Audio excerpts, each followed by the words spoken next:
Report پیش کرتے ہیں IPA نیوز کے چیئرمین میاں اسلام سے۔ اسحاق ڈار کے چیف ایڈوائزر بنگلہ دیش پروفیسر یونس سے ملاقات، شاندار میزبانی پہ اظہار تشکر۔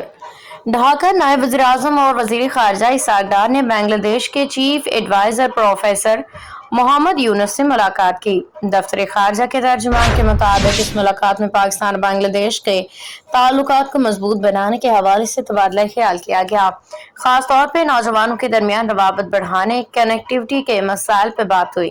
نائب وزیر اعظم اسحاق ڈار نے پروفیسر محمد یونس کو وزیر اعظم شہباز شریف کی نیک خواہشات پہنچائیں۔ ملاقات میں خطے کے موجودہ سیاسی و معاشی صورتحال و علاقائی تعاون کے موقع پہ تفصیلی گفتگو ہوئی، جبکہ اسحاق ڈار نے بنگلہ دیش حکومت کی شاندار میزبانی پہ شکریہ ادا کیا۔ واضح ہے کہ دفتر خارجہ کا دعویٰ ہے کہ یہ دورہ پاکستان اور بنگلہ دیش کے تعلقات میں سنگ میل کی حیثیت رکھتا ہے، کیونکہ تقریباً 13 برس بعد کسی پاکستانی وزیر خارجہ نے ڈھاکہ کا دورہ کیا ہے۔